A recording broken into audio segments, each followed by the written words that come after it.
Hello everybody, the following is a podcast style video that I've made with a friend of mine, Nintendoprodigyc.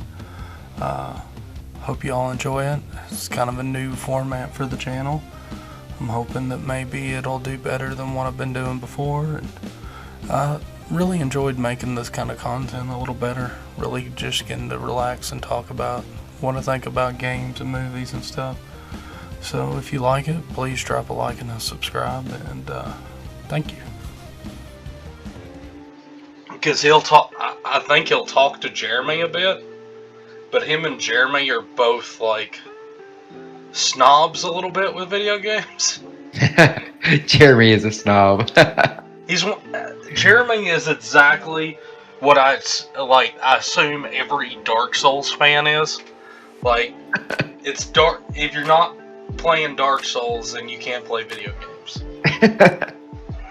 Yeah, he actually got me to. I was like, I just don't find that fun. You know, like, I'd rather play something that I'm enjoying playing, and like I feel like I'm doing something cool, making progress. Die 100 times and try to figure out this complicated system. Overcomplicated, to be honest. Nope. You all stay away from there. He, like I think I told you this before, but he got me to play Bloodborne. Yeah. I hear Bloodborne's like Dark Souls like. Yeah, it was good. It actually was really good. I beat it. Yeah. And he's like, yeah, now you gotta buy the DLC. I'm like, well, I don't really have time for that. I'm like, because what I did with him was I started a game club. And I'm like, all right, so we both have these big backlogs. What's a game I haven't played that you really want me to play? And he's like, Bloodborne. So like, all right, I'll play it. So I played it and beat it. And I told him, I was like, all right, so I want you to play like just one of the Zelda games that you have. I was like, just play it. He still hasn't, because he's been on Neo before I even started Bloodborne. Neo 2. Yeah. And every day I ask him, like, you ever start Zelda? And this is like, we started the game club thing like over a month and a half ago. And I beat Bloodborne like 3 weeks ago, maybe longer. Right. Like, nah, still cracking on that Neo. No, I just, I got about, 1% more done in Neo. And I'm like, man, how are you having fun with that? It's literally taking all of your time. That's the thing I don't like about it, is it's like Dark Souls.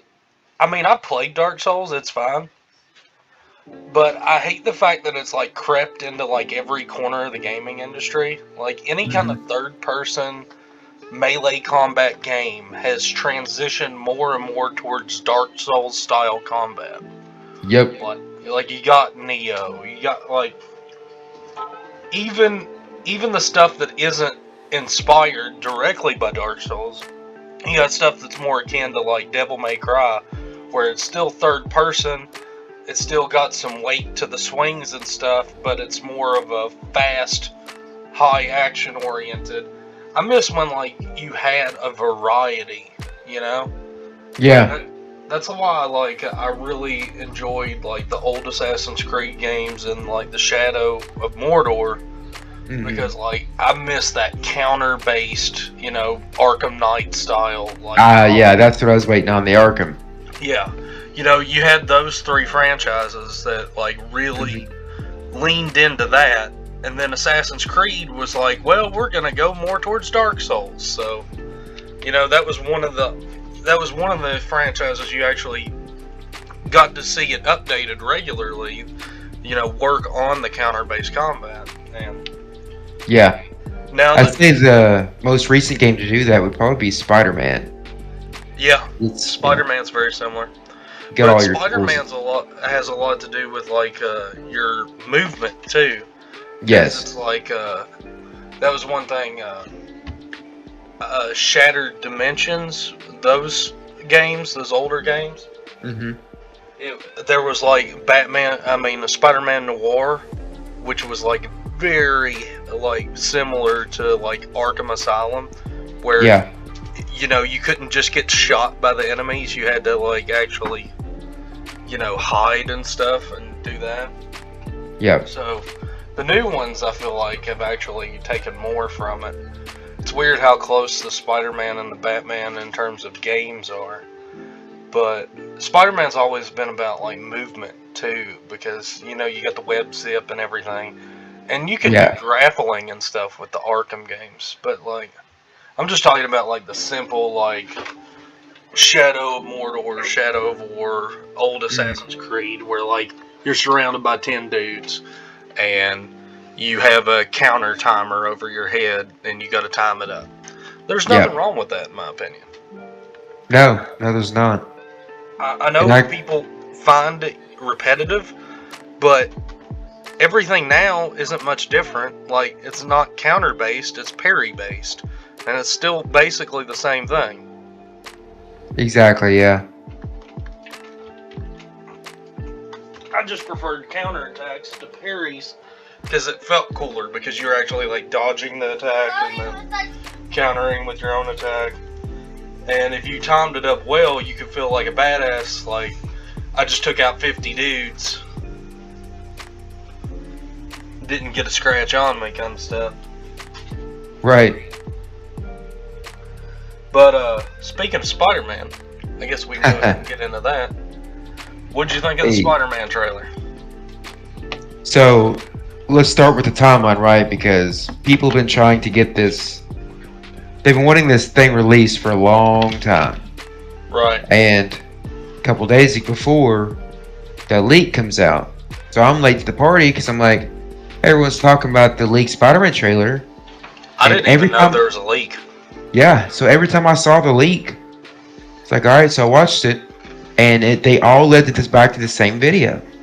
Right. It was like a recording of a recording of a recording with like a backlay of some words. It's very hard to see.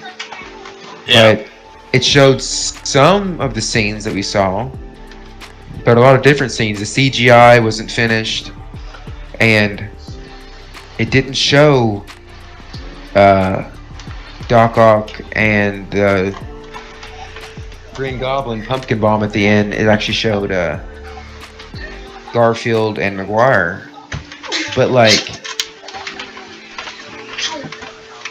it looked more like it was like a reminiscence, a flashback of scenes of those movies. So I was actually worried if it was a fan trailer or not. But I was like, literally everyone is saying this is a leak. Yeah, but everyone was saying it's a leak. Yeah. Because it was showed new footage of the new actors we hadn't seen. Well, I mean, Alfred Molina, Doc Ock, he like outright came out and started telling everybody about being in it. And I heard like Sony got really pissed off about it. Yeah, because he literally said, this was months ago, he's like, yeah, Doc Ock's story picks up right where it left off. Right. That's literally what he said. You know what's weird about that, though? If you look at the trailer, like, I guess it's probably something to do with the de-aging technology that they've used to make him look like he's the younger Doc Ock. Right. He does not look like he did in Spider-Man 2 at all. No, his hair's different. His hair is very wavy. Yeah. And well, he was a bigger dude. Like, he looks 100 pounds lighter. Yeah. I definitely get that. Like, you don't realize it, but in Spider-Man 2, he was a pretty heavy dude. Mm-hmm. And, you know, he looked like a middle-aged guy. Alfred Molina in this looks like he's in his 20s. Yeah, maybe they took it too far. Yeah, maybe the de-aging, like, cut off a little too much or something. Or maybe Alfred Molina's just gotten in shape and they weren't going to take that away from him. Maybe. But the thing is like, people thought that this... Because people was like, okay, yeah, Sony's going to release a trailer now because, you know, it's leaked, so they might as well release the official version. Well, didn't they come out and say something like a month ago where they were like, we're actually not going to release a trailer? No, that was a hoax. That was okay. Somebody just being stupid. See, I saw that, and I was like, okay, well, maybe they actually want to keep everything under wraps. That's what I thought, yeah. So I haven't really been paying too much attention. I mean, with leaks and rumors. Yeah, people I was excited. Talking about it for a long time. I've been excited for what I've been hearing, but... Right, yeah, me too. And there's like all these denials from... Like Andrew Garfield's like, oh, I never got that call and stuff, trying to deny it and stuff. I And then, feel like Andrew Garfield's probably less likely than Tobey Maguire. oh, he's absolutely less likely. Because But I think there's still a lot of bad blood between him and Sony. And yeah, rightfully so. I mean, I would be pissed off if that's how they did me. yeah, but at the same time, would you want your legacy to end as the worst Spider-Man? Would you want to at least swing with the big boys one last time? I mean, I don't think it's necessarily that. I think, like, maybe when that happened, he might have ran his mouth off and burned some bridges. True.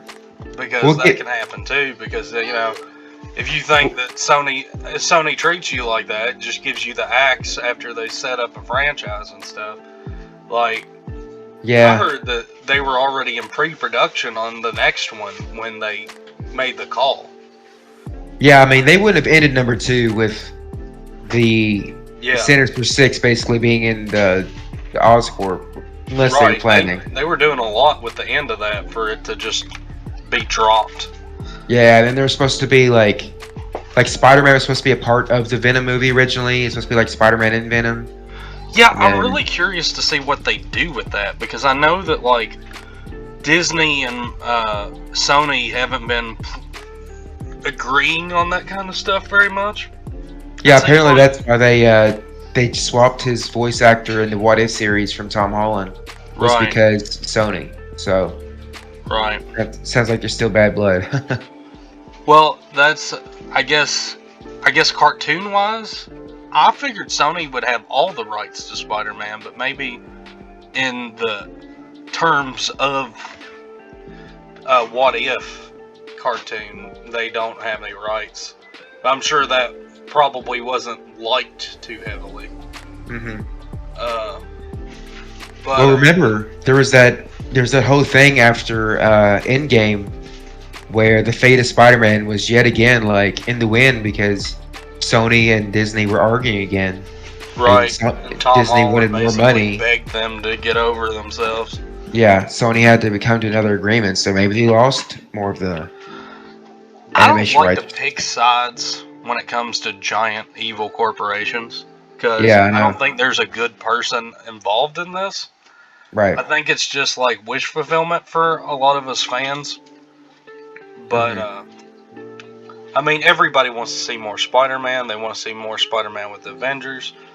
But we gotta realize that, you know, there's more important things going on here. Like, there's all these rumors been going around about Disney just outright buying Sony. Yeah, I've heard those. And that's kind of terrifying, because if you think about it, one, legally, they shouldn't be able to. That's huge antitrust violations. Mm-hmm. I mean, they're already significantly larger than any other media company out there. Yeah, that means they don't Sony Pictures and they don't PlayStation. Like, think of that conflict. Yeah, exactly. Like, you wouldn't see it. I guarantee you wouldn't see any Disney stuff on Xbox or Nintendo anymore. Unless they decided to buy them. You know, that's a big one too. Kingdom Hearts, people love that series. Right. And that might benefit PlayStation, so PlayStation fans would be excited, but at the same time, it's like, when are we going to draw the line with Disney, you know? They've already proven with the Scarlett Johansson stuff that they don't care about the rules anymore. That they're basically their own government at this point. Mm-hmm. That they make and break rules as they see fit, and you don't really have a choice. Like, if you're an actor, you don't have a choice anymore. You go against Disney, you're going against Disney, Fox, like everything they own, all their subsidiaries. A lot of people don't realize that a lot of the smaller movie studios, for a long time, have been owned by Disney. Yeah, there's I can't remember what that one's called. Was it Lionsgate? I don't know if that's Disney or not. Yeah. I know, like, you ever see that movie Powder? No, but I've heard of it. It was this weird movie back in the 90s. And it was made by, like, the studio was called, like, Light and Sound something. It was something like that. It was a small studio, but it was like a subsidiary of Disney, right? And the guy who made the movie, the director and everything, his name is Victor Salvo, and he's a convicted pedophile. He was convicted and put in prison before the movie was made. And Disney hired him to make this movie, which was like a family movie. Jeez. Yeah. What's his name again? Huh? Victor what? Victor Salva. How do you spell that? Victor or Salva? The last name. S-A-L. Oh, there it is. Yeah. I found it. He's the Jeepers Creepers dude. He made all the Jeepers I knew Creepers. it. I was like, the pedophile and the Victor. Like, it sounds like the Jeepers Creepers dude. Yeah. Because I was researching that after I watched 3, and I was like, this movie is god awful. Who made this garbage? Then I found out it was this pedophile guy, and I was like, oh well, screw him anyway. The worst part about it is every movie he's made has been since he was convicted. Everything big, Powder, Jeepers Creepers, all this stuff. The dude basically got away with it. And the kid was on the set of one of his horror movies. It happened while he was directing. Oh and my he's God. allowed to make movies. Basically saying, hey, yeah, you see that monster? Yeah, I'm the real monster. Yeah. God, that's awful. That actually, the way Jeepers Creepers is with the school bus and everything, and the sequel, there's a whole lot of implications behind where its inspiration comes from. Wow. Yeah. I actually used to like Jeepers Creepers. It was one of my favorite horror movies. Yeah, I like the first one a lot. I used to like Powder. Powder was one of my favorite movies as a kid. And then I find all this out, and I'm just like, how are they getting away with this? How are, like, all these... How are these studios, like... How do you only get, like, 5 years for what he did? People like that should be buried under the prison. Yeah. But, The original point I was trying to make with Sony, though, was people are now saying, which I've seen other people who watched that trailer that I did, the original leak, yeah. and they're like, oh crap, apparently it was a fan-made trailer, but it's like, the entire reason Sony released the trailer when they did was because of the leak was already out there. So how on earth was it fan-made? Why would that pressure Sony into releasing it? Right. Because as far as we knew, they had no intention of releasing a trailer anytime soon. And then, like, literally a day before, there was this big leak. And now people are saying the leak was fake, which it was not the same trailer. It had some differences, but... Here's a thought. What if they're both right? What if somebody had access to unfinished footage? They knew Sony was taking too long to put anything out there, so they decided that they were going to cut it with some old footage of the previous Spider-Man stuff and put it out there. So now the ball's in Sony's court. They have to either just flat out deny it despite the fact that there's some real stuff in there, or they can come out with an actual trailer. So maybe it kind of like forced them to come out with it because there was some stuff in there and they didn't want people... Because think about it, like if you actually... Let's say, as of right now, from what we've seen, Andrew Garfield and Tobey Maguire are not in the movie, right? We haven't even got confirmation that Willem Dafoe's going to be Green Goblin. Except his cackle. One Green Goblin. Yeah, but did you hear that cackle whenever it shows his bomb? Yeah. That's Willem Dafoe's. But you're right. Like, Harry was hearing that cackling as the new Goblin. Right. And then we do have the Andrew Garfield Goblin as well. Right. So we got a lot of goblins that it could be. So you got somebody out there putting out footage saying that this is the movie you're putting out, and then you're not going to release a trailer until like November, a month before the movie comes out or something, then by the time everybody sees the trailer, everybody's going to have already made their opinion up of what this movie is. And you throw the trailer out there, and then people go see it, and then you get review bombed because everybody's like, what the hell? I was told this was going to have blah blah blah in it. I was told this was going to be the movie I wanted. So if you come out with a trailer like this where you're like kind of teasing some stuff, but you're not outright saying it, it's kind of on the audience more than it's on them, you know? Right. Because, like I said, I'm the kind of person, I wasn't really, like, on the pulse of all this, but somebody shared the official trailer, and I saw it, and I was like, oh yeah, now I'm excited.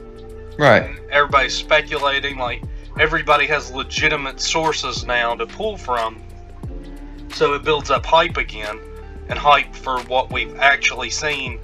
And when you got legitimate stuff, it kind of dispels any, like, rumors. People will be like, well, we got legitimate sources now, so let's base it off of that, not whatever this leak was. So how about this? Do me a favor. I actually just sent you the leaked trailer. Why don't you try watching it and see? Because, like you said, there definitely is footage of the trailer that we got in it. But it doesn't put McGuire and Garfield's name straight up front like the new trailer put, you know, Doc Ock and the Green Goblin. But the leak definitely said like McGuire and Garfield. So it's like, right. Are you watching it now or? Yeah, I'm playing it right now. Okay. Very difficult to see, like I said. Yeah, I mean, that's stuff we saw in the trailer. Yeah, so.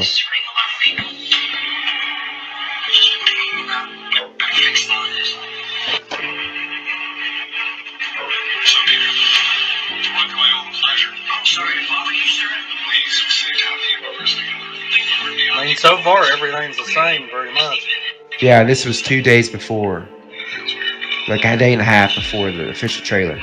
So it definitely pressured me to put it out there.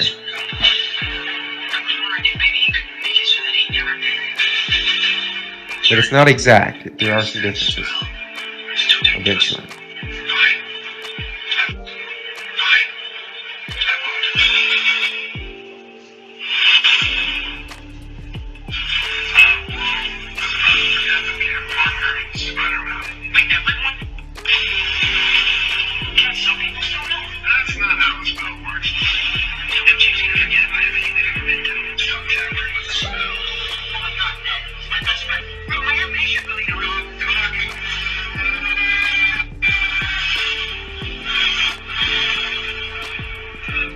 Yeah, there's the unfinished CGI I was talking about.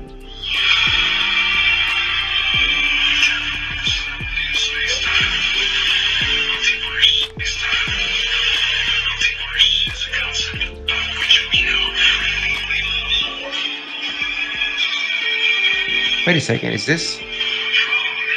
This actually looks slightly different from the trailer I originally saw. Maybe I did see a fake trailer. But it was the exact same camera angle. What the is exact it? Same. Yeah. So, like, hold on, we'll see.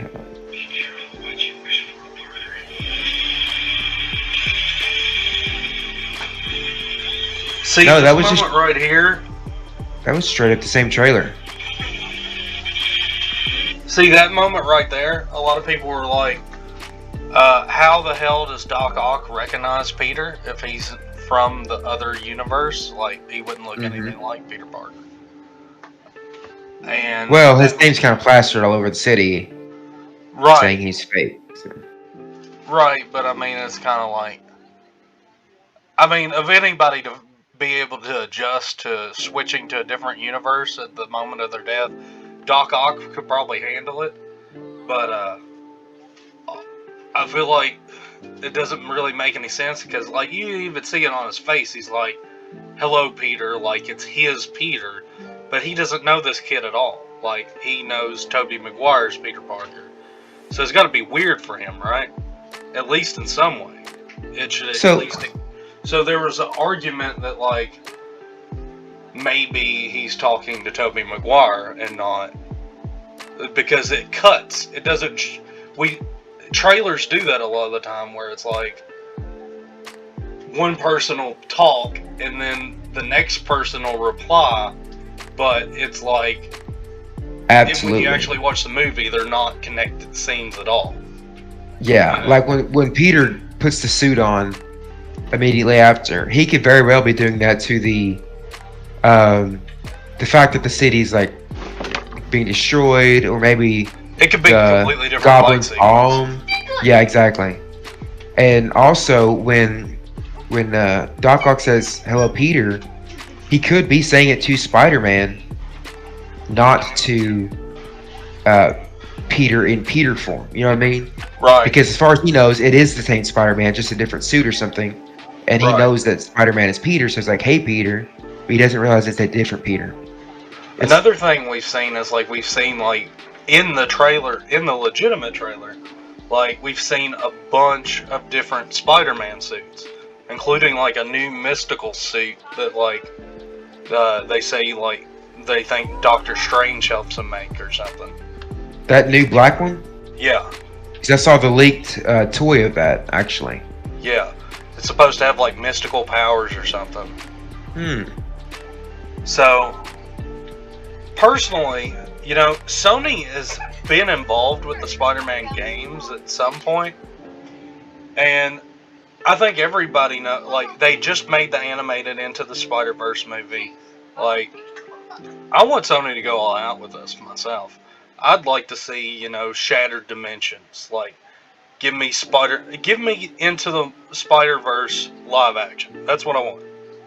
I think that's what people have been wanting since all the rumors started. Yeah, like, a lot of I guess I always assumed if they were going to do the Spider-Verse thing, that they would have introduced Madam Web. Right. You know, that was like the whole big thing back in the day, long if before. you were to cast Madam Web, who would you cast? Oh man, I don't know. Does Glenn Close still act? That would be a good one. Who played Aunt May in the original ones? In the original ones? She's probably gone now, isn't she? Because that would be an awesome Easter egg, you gotta admit. That really would. If she was still around, that'd be like the ultimate Easter egg. Like, one more time seeing that old Aunt May, but not as Aunt May. Rosemary Harris played her in the Amazing Spider-Man. She'd do good. She's still alive. Yes. Dang, she's 93. Wow. Better do it quick. Yeah.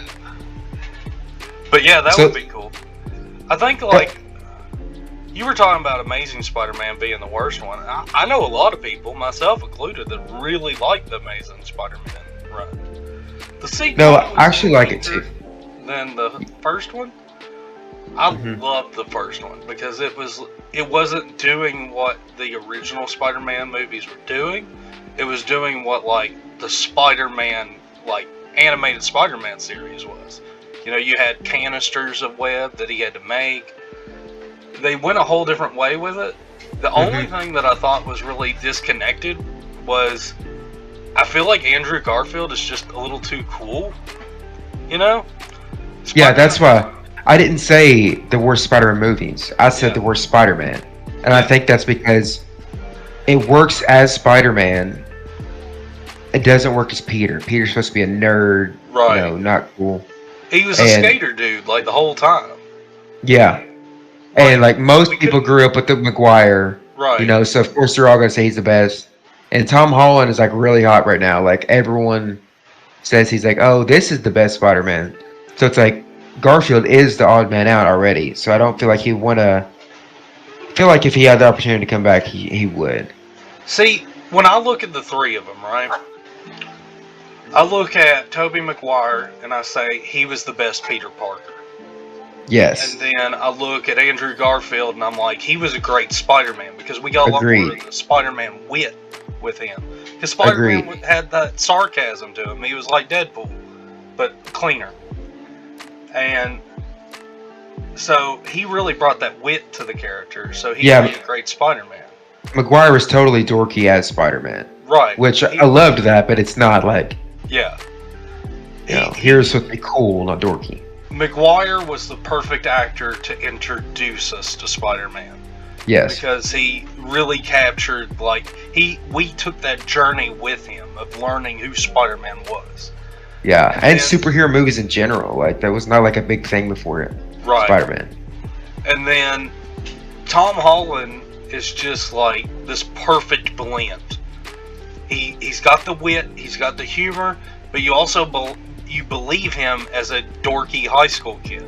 Right. Like, Even though he's like 24, he's like still looks like a high school kid. So, and what a lot of people don't realize is most of Spider-Man, at least all the cool stuff, happens when he's in high school. Right. You know. So it's like 15. Yeah. So, Spider-Man looks good. December 17th, so Christmas present for everybody. Mm-hmm. Is there anything in particular that you saw in it that, like, did you notice Sandman and Electro in there? Yeah, I wanted to mention that because you were talking about maybe Garfield not returning, but there's definitely nods to Sandman and Electro. And some people debate, depending on who you ask, which I'm going to ask you a question in a bit. But some people think that the Lizard's in there too. I saw that as well.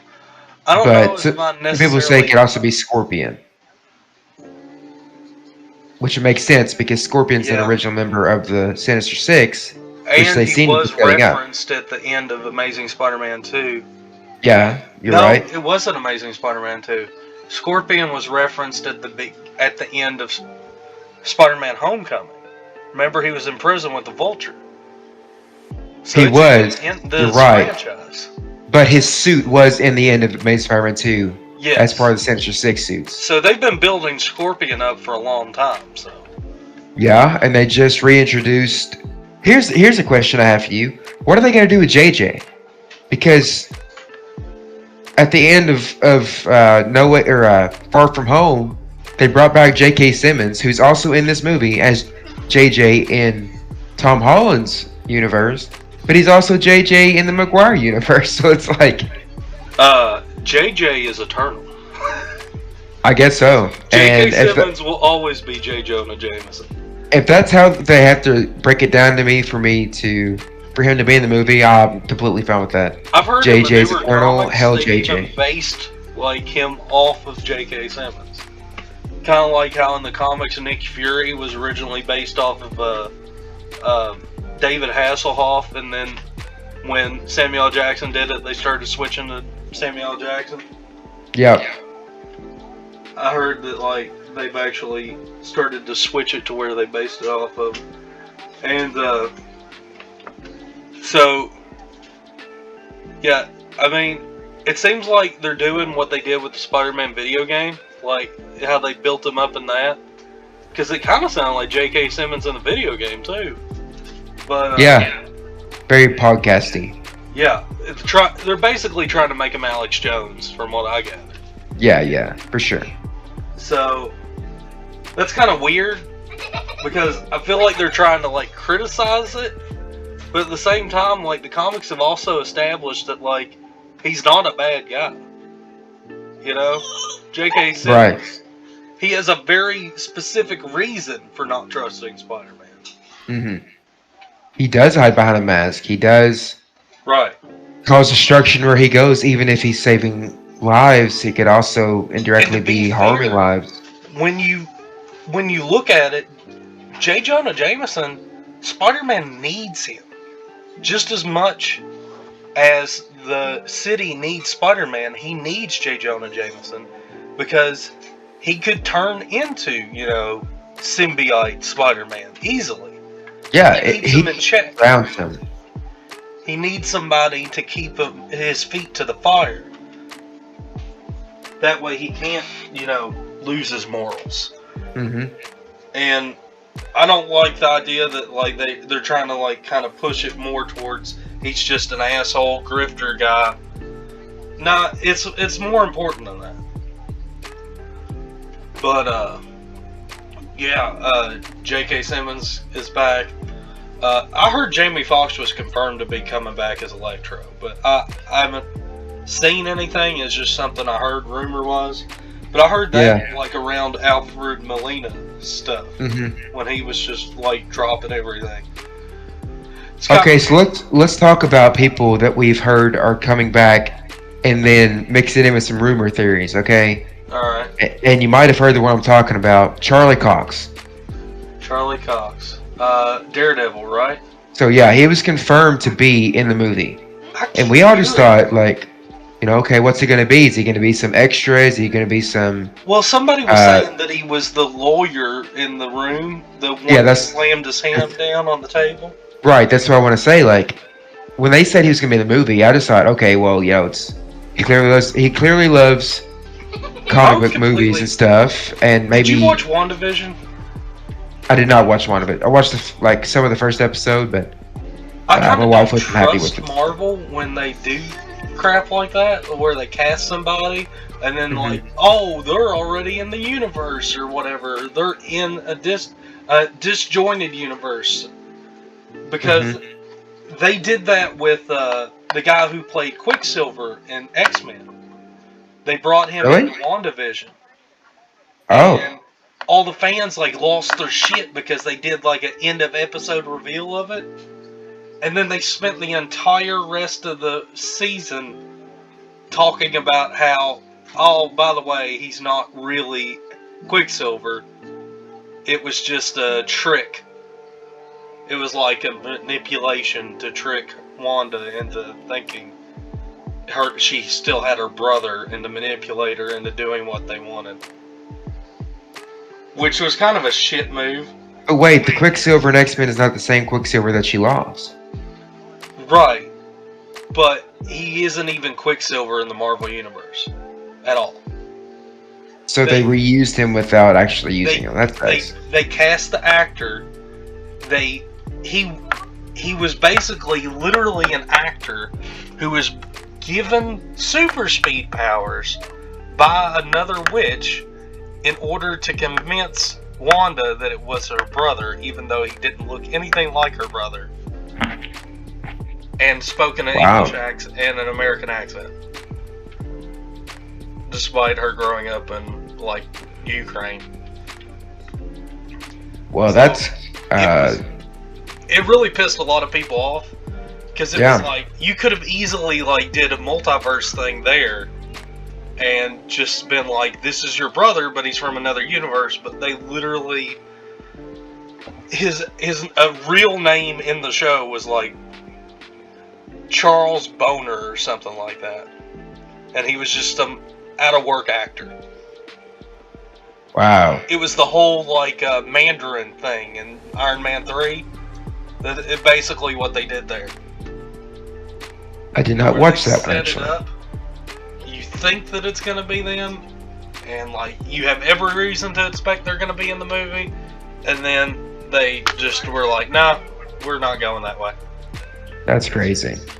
Yeah. So yeah, let's hope they don't do that. Talk about Charlie Cox. I mean, yeah, he's probably in the movie.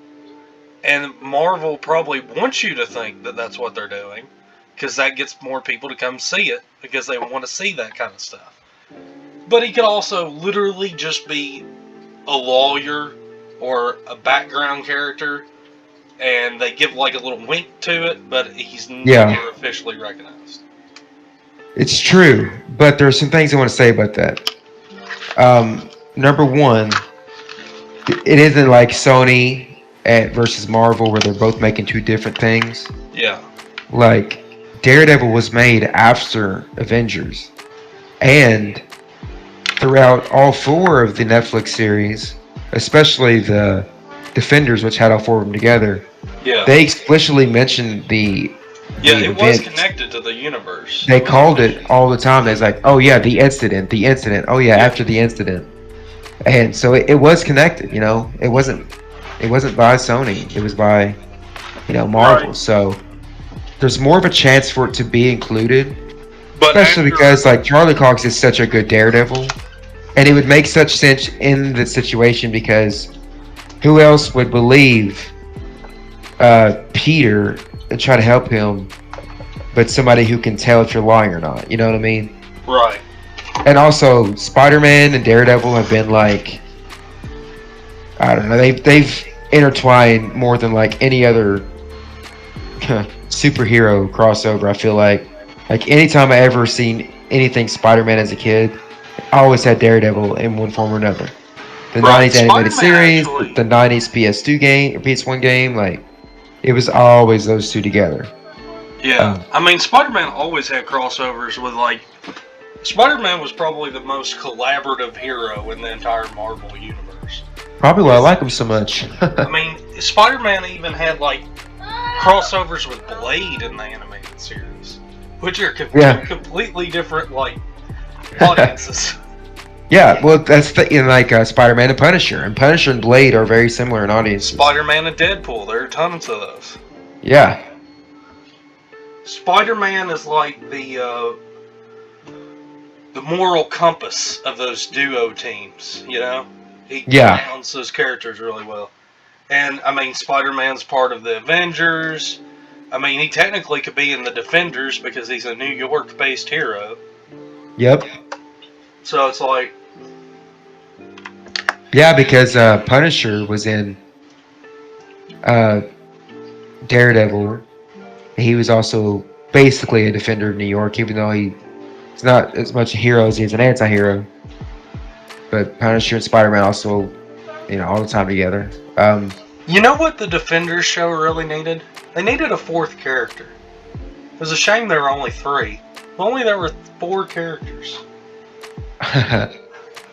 Okay, what's the joke here? Oh, I was just thinking, you got Jessica Jones, you got Luke Cage, you got Punisher, right? No. Punisher was in Daredevil. He wasn't in Defenders. Daredevil. You had Daredevil too. I was thinking that. So you got those 3, and it just felt like there should have been a 4th one. You're joking, right? Yeah. Why? Iron Fist? Iron who? Yeah, I knew it. I knew it. Oh, shoot. Yeah, that's good. That sounds like if they had a white dude play Shang-Chi or something. But he was raised by them. I mean, I feel like Iron Fist was just doomed from the beginning. Like, I actually liked it somewhat, but the tones of all of it was it wasn't going to go over well. Like, if you read the comics, they weren't the best comics to begin with. Mm-hmm. I actually liked Iron Fist as well. But if you realize, and I really noticed this when I showed all the series to Isabella, because I rewatched them with her, and watching Iron Fist and watching the Iron Fist character in Defenders are 2 completely different people. Right. Danny Rand in this series, the Iron Fist series, he's very naive. He's very unlikable. Well, no. In the Iron Fist series, he is likable because he's simple. He does dumb stuff, but it has simple reasons because he doesn't. He's not malicious. He's not. He's a fish out of water character. Yeah, he's a fish out of water character. But in Defenders, he's just PO'd all the freaking time. He hates everyone. He wants to fight everything as soon as he sees it. And that's not who his character was in the original. He's all about peace in the series. Right. And in Defenders, he's all about cracking skulls and taking names. I think there was pressure when they did the Defenders because he in his show he kind of comes across as kind of a loser. Yeah. He pretty much seems like he fails into success anytime it happens. He's more of an anime character than he is anything because he's his friends do all the heavy lifting for him. He has his Deus Ex Machina in his fist. He can that's the thing, right? What's his entire thing besides being the Iron Fist? Is that he's, good at martial arts. But all throughout the series, all Stick ever said was that Daredevil was the best natural born fighter he's ever seen. And Daredevil's a better fighter. Jessica Jones and Luke Cage have literal superpowers, and he has like, yeah, I can punch a freaking rock wall, but I You gotta know the recharge every biggest 10 difference seconds. between Iron Fist though is What's that? it's in the writing. He has no adversity to begin with. He's not overcoming any like. I mean, you could say there's a struggle between like where he lost his parents and stuff, and he's got. Nobody can relate to that. There's not a single person who was watching Netflix's Iron Fist that was like, you know what? I was a rich kid too, and I had to retake my family's company from. Right. Like, there's no relatability to the character at all. Like, oh, poor baby. Yeah. He's Dude, you have an rich, Iron which Fist, you can everybody literally make hates another now. company. He's rich, which everybody hates. Like, Yeah. There's no relatability. Like, he's lived in this fantasy world.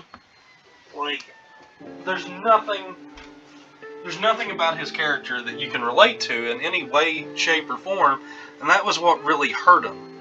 Like, even when they tried, his whole personality just didn't lend itself to any kind of serious character development. Because he was like the fish out of water, so they just play on that and make it funny. But, like, in terms of character development, you were really heavily reliant on a supporting cast. Like, Yeah. when you look like a Connie, I think it was, his love interest at the end, which didn't really feel like it fit. I mean, Wait a second. I never watched season 2 of Iron Fist. Is he not with Colleen? Colleen, that's what I meant. Colleen. Oh, okay. Yeah. It's been a while. Did you ever watch season 2? Because I never did. There was a season 2? Of Iron Fist, yeah. I think I watched it. I watched all of it. I watched all the Defenders and stuff. I just don't remember it very much. Yeah, Iron Fist 2 came out after Defenders, before Daredevil season 3. Yeah, was that like the last thing to drop? Season 3 Daredevil, yeah. Yeah. Yeah, Daredevil season 3 is definitely Because after I Jessica remember Jones they season were working on Luke Cage season 3 when they dropped everybody. I really liked Luke Cage. Yeah, I didn't watch great. Luke Cage season 2. I didn't watch Jessica Jones season 2. Iron Fist season 2. I didn't even finish Daredevil season 3 because, for one, we already had the news before the shows even came out that all the shows were being dropped, and two, after rewatching the Defenders to get excited for the season 2s with Isabella, I was like, you know, a lot of these shows actually aren't that good. Like, when I first watched them, I loved a lot of them, and then rewatching them, I was like, man, they're so long in the tooth. Like, just get to it. Yeah. I mean, I think a lot of it has to do with, like, the way they shoot them. Like, Netflix's business model with their series was actually based around the whole binging aspect. So they'd have, like, entire episodes at the beginning of a series, or at the beginning of a season, where it was just, like, really slow for, like, 2 or 3 whole episodes. Where it's, like, a slog of learning before it actually gets good. And I think that hurt a lot of the shows, because they weren't pressed to make every episode appealing. Yeah. And that's why I feel like that's why they wind up canceling a lot of their series, because a lot of people won't even find them until like a year later.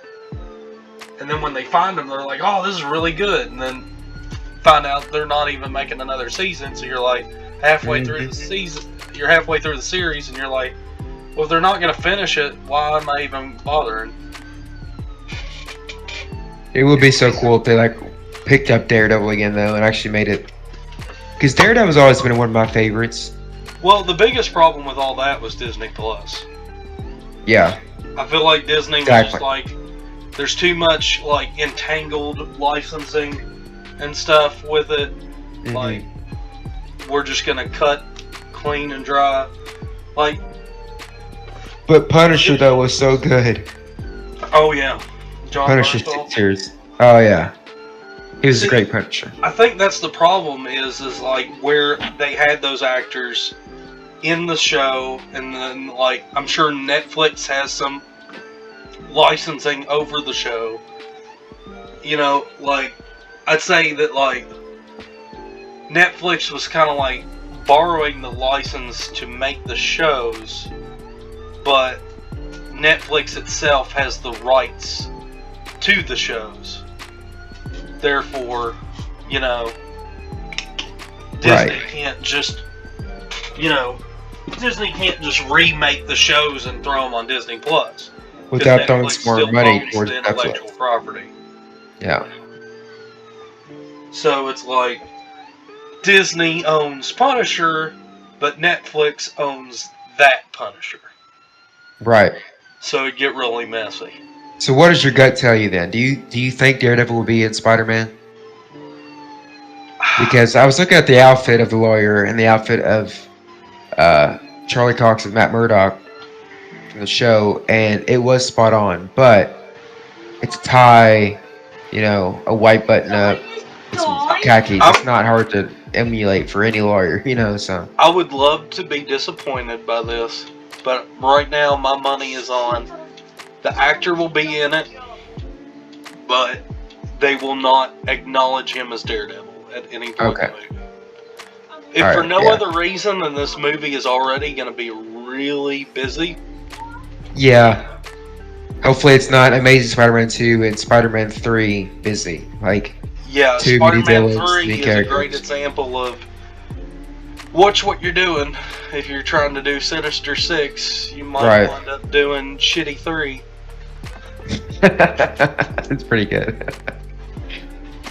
But I mean, we have made it through Avengers movies now, and doesn't get much busier than that. You know, 30 different storylines, 80 characters, especially the last ones. So I think they can do it. I think what a lot of movie studios really have to pay attention to when they see something like Avengers Endgame and stuff is every character on that screen has had character development. This is not the first time you're seeing that character. You know that character, so if you don't get to see them say any lines, and you have to just like watch them do something on the screen, that's fine with you because you know who that character is. Mm-hmm. But if you try to do that at the beginning, like that's DC's biggest problem. I was about to say DC. Yeah, DC likes to do these movies like the Suicide Squad and stuff, where they just try to like introduce like 15 characters all at once that have their own fans in the comics and stuff, so they cannot do them justice at all. So they introduce these characters, and then like when they kill them off 5 minutes later, how are you supposed to give a shit? Like, why would you care? All it does is it pees off the fans that, you know, they're banking on to already know them.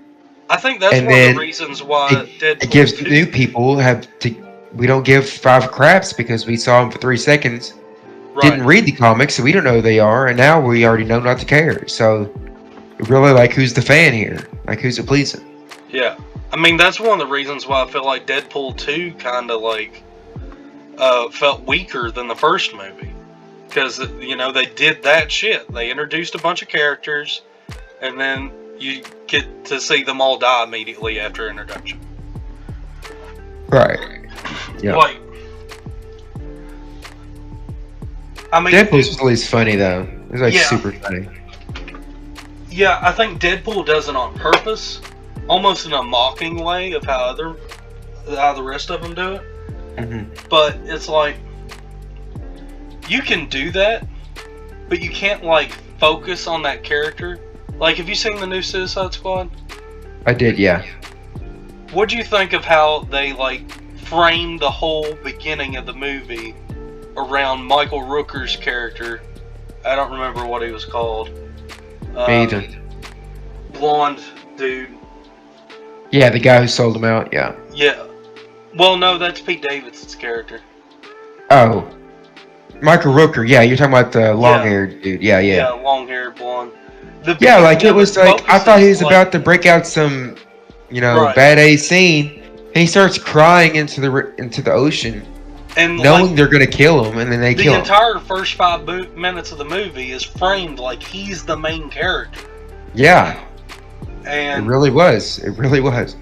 And it was really annoying that, like, it was annoying, but I get it.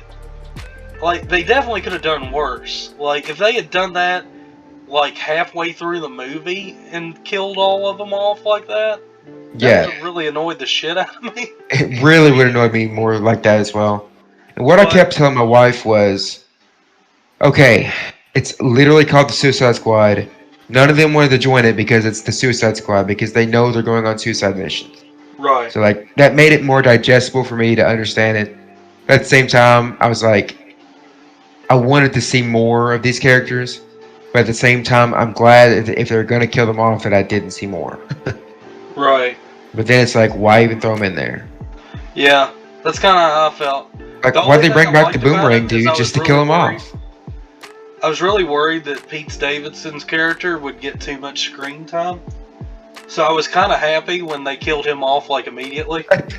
Yeah, he deserves to die. Like, I don't hate Pete Davidson, but, like, it seems like he just keeps failing up, and it's annoying as shit. Like, he's not the funniest person in the world. He's far from the greatest actor, but it's just, like, non-stop. He's everywhere. Yeah. Yeah, I agree. He's kind of like the male version of Amy Schumer. Like, you can tell, like, he has no right to have as much success as he has. But you can tell that there are a lot of important people that have his back. And yeah. Kind of like pushing him down everybody's throats. Right. So here's a question. Doc Ock seems to be a villain, especially if they're going with the Sinister Six route. Right. So if it's the Doc Ock that tried to redeem himself at the end of Spider-Man 2, you know, like, and especially according to his own comments where he said his character picks up right where it left off with him, like, you know, that's drowning. You know, I'm assuming this is after he tried to redeem himself, so it's like, why is he quote-unquote bad again? Now, obviously, you can make the argument, oh, well, he overrode his evil arms to do one good thing because he realized he was hurting his friend Peter, and especially if he was close to death, they easily could have taken back over. The other thing I'm wondering, though, is, yeah, it's multiverse, but is it also time travel multiverse? Because Green Goblin, he's dead. If it's Norman Osborn, he's dead. Well, the theory I heard was that they're pulling the characters from the moment they died in the previous franchise. So, like, if it's Willem Dafoe, it's Willem Dafoe right before his glider goes through his chest. Okay. Which is like peak insanity, Willem Dafoe. So he'll be a mess. Mm-hmm. But personally, I don't like it at all. But I could definitely see it not being Willem Dafoe. Like, we're definitely getting Green Goblin. It better be Willem Dafoe. But I don't know. Like, it's not like I think that he's like above it. Far from it. I've seen him even recently in very small projects. He seems to be pretty dedicated to the craft and stuff, so I know he wouldn't say no. And he probably wouldn't even ask for too much money. I just don't know if they would have bothered. I don't know if Sony thinks that people care that much. Oh, they definitely do. Oh, I know they don't care that much. But I don't know if Sony... They have to know because they're bringing back Doc Ock. The entire thing is bringing back Garfield and Maguire, and, like, they're not going to go that far. Have his specific pumpkin bombs, his specific cackle in the trailer, and not bring him back. You know what I mean? There's no way they would know that people wanted him enough to tease him and then not go fully through with it. They would have to be completely tone deaf to do that. Like, he's my dad's favorite. My dad is the reason I went to all the, the original Hulk and the Spider-Man 1, 2, and 3 and the old X-Men movies. Oh Because yeah. he loved that stuff. He watched the old Lou Ferrigno Hulk series. He watched the old 19 whatever Spider-Man series where he didn't even have webbing on his suit. Yeah. Because he loves that stuff. And he loved Norman Osborn, Willem Dafoe as Norman Osborn. And I just feel like there's a lot of people who, like, when they think Green Goblin, especially when it comes to movies, they're not thinking, oh yeah, that new Goblin guy who didn't even look like a goblin. Or the other Green Goblin who looked like he was on crack. Like, that's not who they think of. They think of, Willem Dafoe. So I feel like they know enough to already put in so many references, his exact bombs, his exact laugh. There's no way they wouldn't go full with that. What if they... Otherwise, they should have just left it. You know what I mean? What if they went far enough to either get a impersonator to do the voice, and they don't plan on showing the face? Like, they go full suit, you never see the face. That would almost be alright with me, because as long as the impersonator does a good job, they're trying to keep the spirit of Willem Dafoe alive. It's like when Mako passed away, and who was it, Jim Cummings, or who did the voice of General Iroh? I don't know the name of the guy, but I know who you're talking about. He was a soldier study. Yeah. It's like, as long as they try to keep him alive as the same person, right? That's fine with me. He got a lot of shit for that. Willem Dafoe. Yeah, I know. People were like, it's an Asian actor, Asian character, and you got a white guy doing his voice, and all this stuff, and then it was like it was the plan. No one wanted him to die. He was hired by him to do his voice if something happened to him. Like, it's his whole job. This isn't just some guy that was hired off the street. Yep. People are dumb. People are dumb. I still watch that. That episode gets to me every time. Oh yeah. Me too. I guess he's probably the dude doing the Aku voice in Samurai Jack, isn't he? Because they brought Samurai Jack. I'm assuming. Yeah, I'm assuming. And he was the one that did that. I guess he did Iroh and Korra too. Yeah. Because they brought him back in the spirit world and everything. I wonder who's going to be Iroh in the Netflix series. Oh, they'll probably cast somebody. They'll cast a white guy. They'll probably cast somebody that looks... Well, knowing it's Netflix, they'll cast somebody, but it'll be somebody of the completely wrong ethnicity and sound and look nothing like them. Hey, at least they got the other four in a good ethnicity, like... Yeah, I guess. I haven't seen... They aren't as... I'm afraid to watch... I'm afraid to look at what Netflix is doing, because I've seen what they've done with anime. Mm-hmm. Like, okay... Like Full Metal Alchemist, yeah, I know. Full Metal Alchemist is set in, like, more or less Germany. Like, the anime is very clearly, like, a European area, right? The leader of the military is the Fuhrer. It's very German-centric. Everybody's blonde. Yeah. And they make an anime adaptation with a full Japanese cast. Okay, it is an anime. I guess that's fine. But then you go and you make Death Note, which is actually set in Japan. Yeah. Canonically. And you cast everybody as Americans. Completely retool the whole show and make it awful. Yeah. It's like I applaud their commitment to making them terrible. Well, I have to say, I don't have the best hopes. I don't think it's possible to be as bad as that last Airbender movie. But I also know it's impossible. Movie? Huh? They made an Airbender movie? I also know it's impossible for I've legitimately it refused to to be as watch good as the old cartoon / anime. Like, there's no way it's gonna be that good either. But I will say, based on the main 4 characters' casting choices, they're doing all right so far. Especially Aang. Like, you What can are get they him very planning on wrong. doing? Or do you know? Are they are they gonna do the whole show again in live action, or what are they I'm doing? assuming, but also they said it's gonna be darker. There's gonna be more like romance scenes and stuff.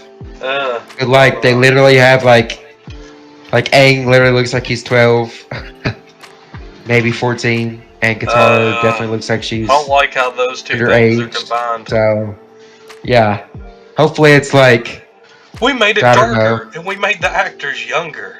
Yeah, hopefully it's like Zuko later in the series when he's like 17 and a half or whatever, according to the show, and it's like off screen. Hopefully it's Netflix, you not thought Aang and Katara Cuties was banging in the bad? first episode.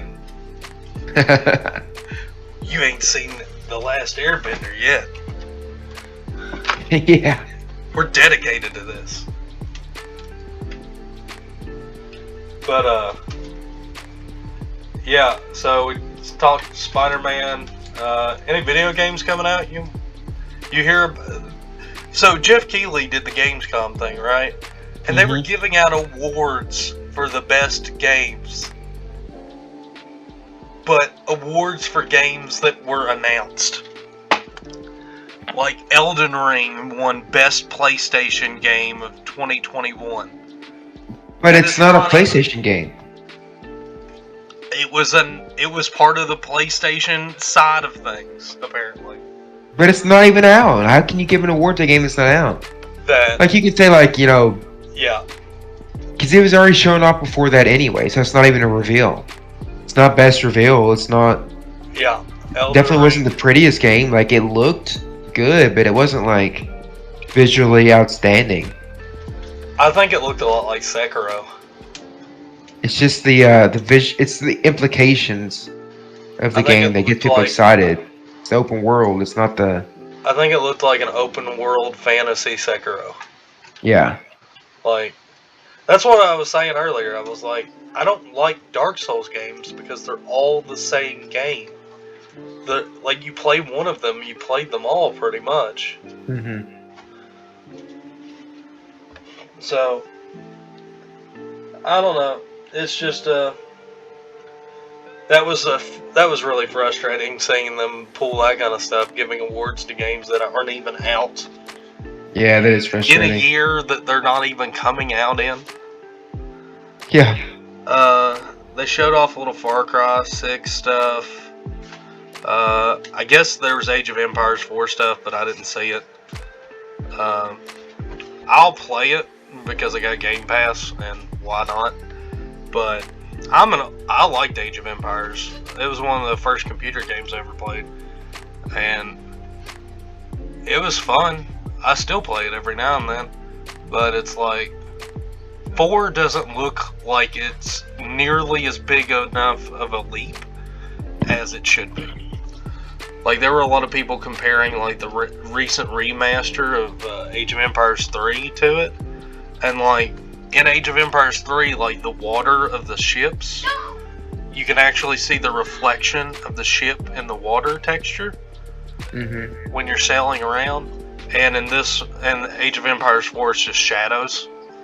Really? Wow. And all the textures look like downgraded. Everything looks cleaner, but it's a lot more cartoony. So they're not going for more realistic style graphics at all. And one of the biggest reasons why everybody thinks that they've downgraded the graphics is because where it's going to be on Game Pass, they want it to be more consistent through different platforms like mobile. Right.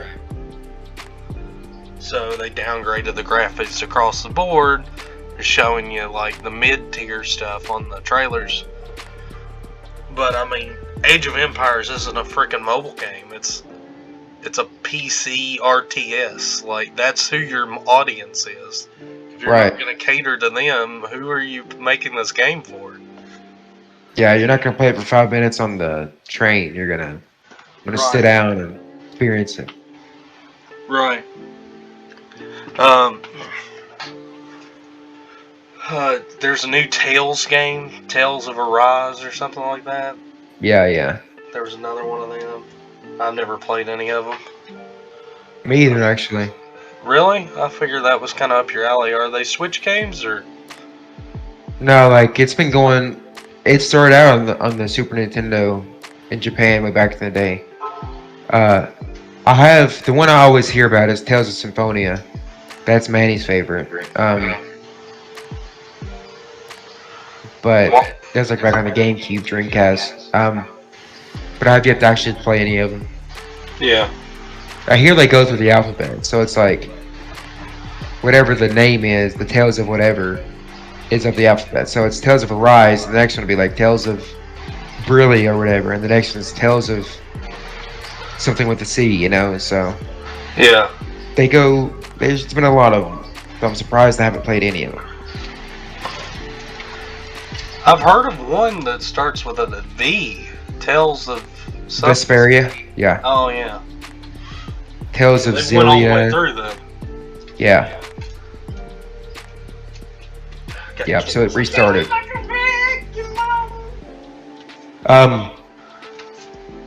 As far as what I'm into right now, like, I don't know if you've ever heard of the No More Heroes games, but Oh no. those games are totally up your alley. You would love them.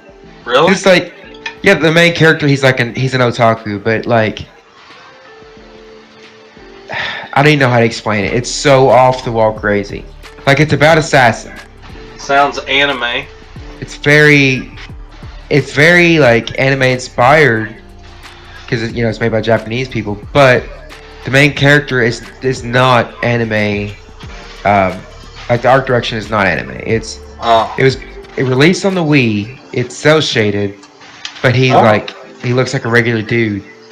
Is it kind of like Persona style, or well? No, it's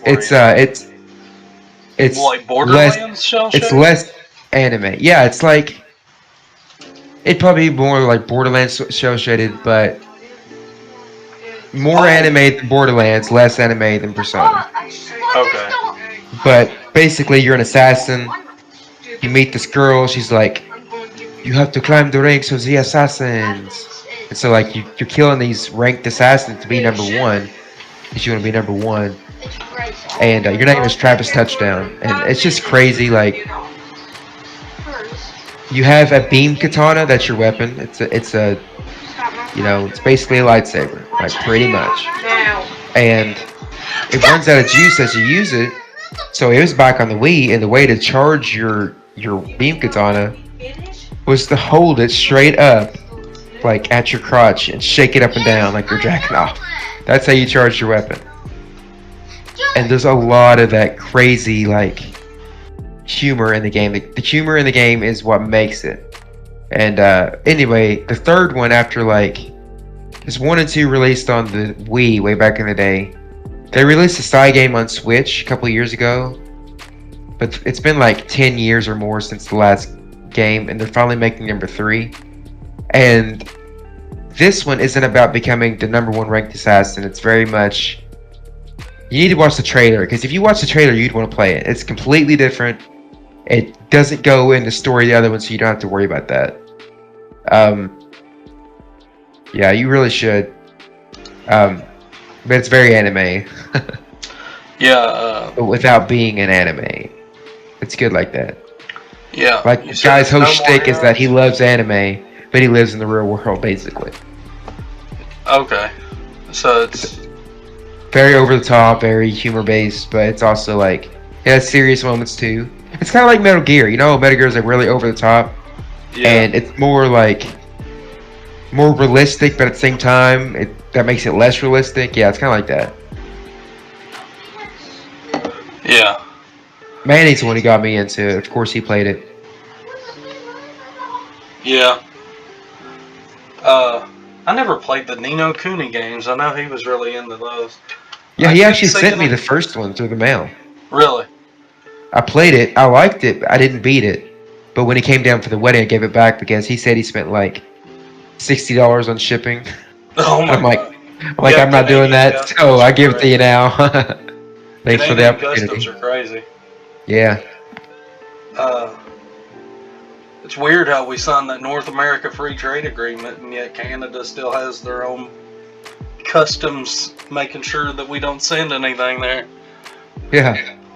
But yeah. Okay, so you're talking about no more. You're just saying you're playing No More Heroes, right? Well, see, they just released the first two on Switch, Yeah. and then that side game I said came out. So I played through all those, and then the new one comes out this Friday. Okay. So I'm waiting for that to release. Sounds good. I've been playing State of Decay 2 like crazy. How's that going? I'm trying to 100% it, get all the Oh, achievements nice. and everything. Right now, I'm trying to play through Dread difficulty. It used to be the second hardest difficulty, but they added like another easy difficulty and like 2 more hard difficulties since the game launched. So now it's like in the middle, but the achievements are still based on it being the hard difficulty. I beat the game all the way through at least 5 times on standard difficulty, and I've finally gotten the combat and everything down enough to where I felt comfortable going into Dread Zone. And I regretted it the first couple times I tried to play it because I lost, like... See, when you beat the game, it's a game that has incredible replay value. When you beat the game, you have 4 different classes of leaders: a builder, a trader, a sheriff, and a warlord. And when you beat the game, you get something called a boon. And based on what kind of leader you beat the game with, you get a boon for that person. So everybody in the community knows that the best one is the builder's boon. And what it does is, like, you start over a new game, you can have up to 2 boons unlocked. And the builder's boon gives you electricity and water for the entire game. So you don't have to worry about finding water in the game or electricity at all. The game, any base you move to in the game, like, you get electricity and water, which is a huge boost. Like, that's 2 entire resources that the game strategizes around.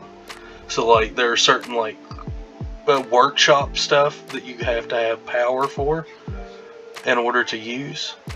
And so, like, you can craft, like, special bombs and stuff now that you have power.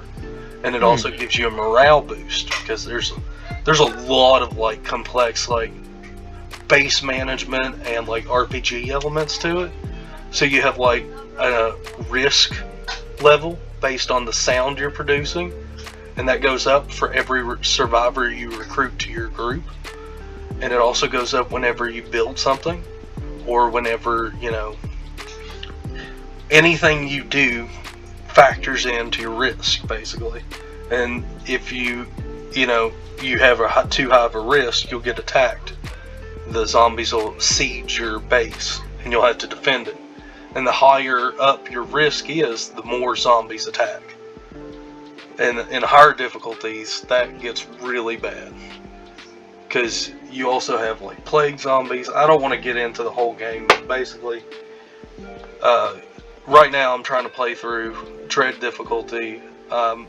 Playing with a sheriff right now. The sheriff and the warlord are the hardest, because the zombies are easy enough to figure out how to work around, but the sheriff and the warlord, a lot of their missions are based around fighting other survivors, and other survivors can spawn in with basically, like, randomized weaponry and stuff. So I could be going up against a group of survivors and trying to take them out, and they could have, like, a frickin' 50 caliber sniper rifle equipped in one of their guys, and then, like, I'm getting one hit killed in the head whenever I go to fight them, you know? So fighting the other survivors is, like, the hardest part of the game, but there are ways to do it, and there are ways to try to get around it and stuff. But with the warlord and the sheriff, it's a lot harder, because you're definitely going to have to fight other people. With the builder and the trader, it's more about, like, building up your own group, and you don't have to fight people as much.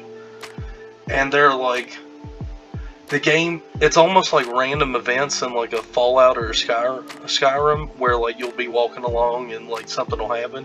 You'll just get like random radio missions, and they're repeated a lot. They're just different versions of the same one. But there's enough variety that like I said, I've beat the game like 7 or 8 times now, and it's enough to where like every now and then I'll get one and I'll be like, oh, I've never played this one before. And it doesn't really get boring because like there's different ways to approach it based on the different groups, and like each survivor has their own skill set and stuff. It's very interesting, but I've been loving it. And Xbox had a thing last night where they announced a few things, and they announced a new DLC where they're bringing the map from State of Decay 1 into State of Decay 2, and they're adding like 6 new bases and adding a bunch of stuff. My favorite thing about the game is they just continue to support it. Like, this game's been out for like at least 3 years, and it's constantly getting updated and new fresh stuff. Like, even since I've started playing it like a year ago, there's been enough updates to where I keep coming back to it, you know? And it's not like paid for stuff because of Game Pass and stuff. Like, I don't have to spend microtransactions, so there's really no incentive for the developers to keep giving more content. But at the same time, I keep coming back and playing the game over and over again because it's fun. I understand the mechanics, and I just enjoy playing it and playing different ways, and working my way up through the difficulties and stuff. I think it's a really underappreciated game. It's a lot of fun. I think a lot of people will be turned off to it because, you know, it isn't the best graphics in the world. It's a little dated. That's never bothered me. Yeah. Neither is No More Heroes. Right. But, there's there's bugs and stuff like any game, but there's co-op. Like, there's no local co-op, but like where I have more than one Xbox, me and my son can play it sometimes. And like you could just pop into somebody else's world, and then you help them out, and then your character goes back to their base, and then they get to take all the stuff that they've collected in your world, and they get to take it back to their base. So it's really helpful. So like, okay, I'm playing in Dread Zone, right? Which is like one of the harder difficulties. I can go pop into my son's world where he's playing on like Green Zone, which is like the easiest difficulty, right? So his world naturally has more resources than my world because it's a lower difficulty. Right. So I can go into his world, I can help him out, that helps him out while I'm playing, and I can gain more resources because his world has more abundant resources, and then I go back and get rewarded for it. Yeah, that sounds like cheating. No, it's not, dude. But it works out for both of us because I can help him accomplish missions and help his group out, and then I get to collect I get to collect on resources too.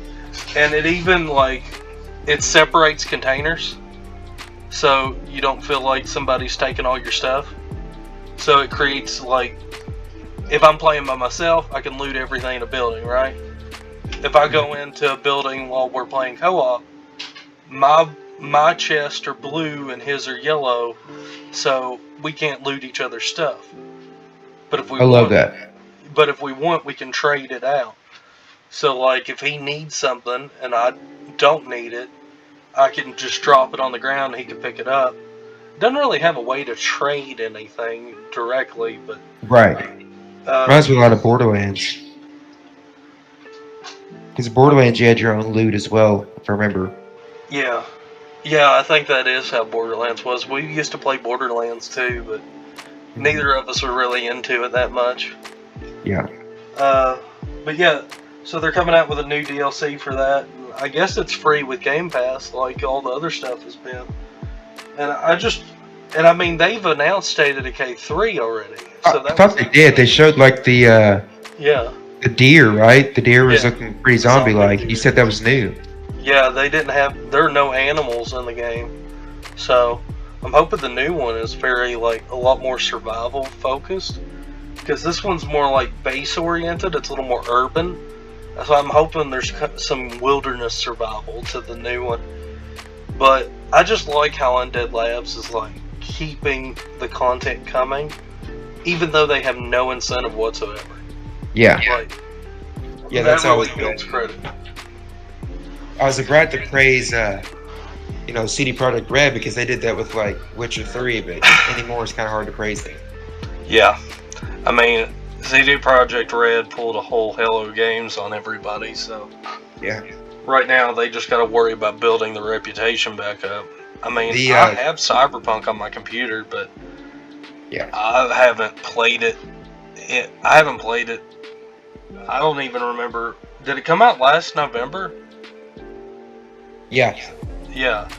I remember being so excited for it and it coming out, and then after like a month, I just dropped it. I'm still excited for it because I didn't buy it day one because I couldn't find it to get PlayStation 5. That's why I went and played on it. Right. And then now, like, I'm so glad I didn't get it at launch because that was like the botched version. I'm still waiting on that PS5 version. Yeah. Because I went to that pawn shop I was telling you they had the Series X, and they actually have, PS4 and Xbox One games there, and they have Cyberpunk for like $30. And I was like, it's not even been a year yet. Oh yeah. It took a nosedive, that's for sure. Yeah. But yeah, I mean, don't get me wrong, I played the game. I played through, like, I got to the moment where it's like, if you start this mission, it'll end the game. I got to that moment before I decided to stop. I was like, well, I'll do some side stuff before I do the final mission, and I just couldn't stay into it, you know? You never did the final mission? Huh? No. But you reviewed it. How could you? Yeah. You can review a game without finishing the last mission. Well, absolutely. The last mission is like how much of a game, and the game is about did you have fun? Right. I would hardly call any last mission of a game fun. Usually I don't think I stressful. gave it a review score or anything. I just kind of gave my thoughts on it. Yeah, I just decent. Yeah, I mean, it ain't like anybody's asking me for reviews anyway. But, yeah, I mean, it was disappointing. Probably the most disappointing aspect of the whole game was like, you know, you've seen it. Like, I expected things that I've seen in other RPGs, like old RPGs, in this game. Stuff like your choices in the beginning of the game mattering in the end of the game. That never happened. Like, you know that first mission where you, like, heist the little robot that they teased in the trailer and stuff? Yeah. Well, there's a lot of ways to play that out. You can side with the military people, you can side with them, you can side with, like, the leader that was overthrown by them. There's all kinds of ways to play that out. And it kind of, like, the way CD Projekt Red marketed it, it said that, like, your choices actually matter and all this stuff. And that never comes back up. Nothing from that mission. You never, like, I chose to, like, save the life of the former gang boss so that he could retake his gang back, and then side against the military people and help them kick the military people out. And, well, actually, by siding with him, they both became hostile. So it was weird. I basically did the hardest version of the quest, but I just kind of, like, snuck out the door, and then, like, another military dude was waiting outside, and he was like, thank you, you know, the person you were working for has been taken care of, so you no longer have a problem with us. And I was just like, oh, okay. And then, Well- like, the way I was sold on the game, I expected, like, at least one of those characters, like the former gang boss that I helped out, or, like, the new leader that got kicked out because I saved the life of the former gang boss, or the woman who, you know, I basically screwed over, who was the leader of the corporate people, the military people, that I deliberately caused her to get kicked out, or even the dude that I helped take her position at the end. Like, there's so many people that were affected by my decisions. Never in the entire game, in the entire rest of the game, never did I come across any of those people again. None of those characters. That blows. And that's how it is with pretty much everybody. Like, all the quest givers, like, give you their quest. All the companions give you, like, their quest line. And then after their quest line is done, they're, like, gone. Even the companions. Like, there are certain companions that their story arc ends with them leaving the city. And then you can never see them again. So they're not even really companions. They're like... It's like doing loyalty missions for a companion, and then, like, you don't get followers. Like, there's no followers or companions at all in the game. There's just characters, just NPCs. Dang. So imagine, like, playing something like Fallout 4, and you do, like, all the Minutemen bullshit for Preston Garvey, Yeah. and then Preston Garvey just takes the Minutemen and leaves Boston. That's how the characters are in the game. That's how they that's play crazy. it. And then you'll get, like, a text on your Pit-Boy every now and then from Preston Garvey being like, hey, we're doing good, we're still alive. And that's so by the time you do all the side stuff, the world of Night City is completely dead. There's no, like, random events, really. Everything's so glitchy, like, the whole world just feels like shit. Jeremy told me that a lot of the glitches have been fixed. Oh, yeah. But, like, one of the glitches I had, I didn't record it, and I wish I had. But, like, one of the glitches I had, it was, like, an important quest line. It was part of the main quest line, where you had to sneak into this big warehouse, where, like, you have this guy with you, and you and him have to sneak into this warehouse. And there are so many different ways to do it. You can just, like, go in guns blazing, but you'll probably get killed. And you can, like, steal a van and, like, sneak into it. But then so I stole the van, I snuck into it, and then, like, my van, like, clipped through the scenery. Like, there was a whole, like, 10 minutes where, like, I was in, like, a gray abyss, and I didn't even know where the hell I was. And then the game finally came back on. I think I had to reload it or something. And so I'm at the van, I hop out. Remember, this is like a guarded warehouse, right? There are no disguises or anything in this game. Like, there are, but they don't work. So, like, you have, like, Arasaka uniforms, but you can take them off, put them on, nobody treats you any different at all. And so you put on the Arasaka, like, I thought, oh, well, I'm gonna disguise myself, put on the Arasaka uniform, hopped in the van that I stole, drive into it, and then I'm, like, trying to sneak my way around, right? Trying to sneak my way into the warehouse. I'm like, man, I'm doing so good at this mission. I'm sneaking around, and then, like, I open up a door, and there's a dude, like, right in front of me. He was, like, standing at the door. He looks right at me. And I, like, try to sneak kill him. As soon as it happens, I, like, try to kill him with a melee attack. It doesn't do anything to him. It doesn't register as hostile damage. The dude just completely ignores me. I'm like, wait, what's going on? So I uncrouch. Dude does not acknowledge my existence at all. I'm like, well, that's weird. Maybe it's my outfit. Maybe that's what it is. So I switch back into my normal clothes. Steal all the NPCs in this warehouse, which you can tell several of them were like mini bosses that were designed to be fought. Every single one of them were registered as passive.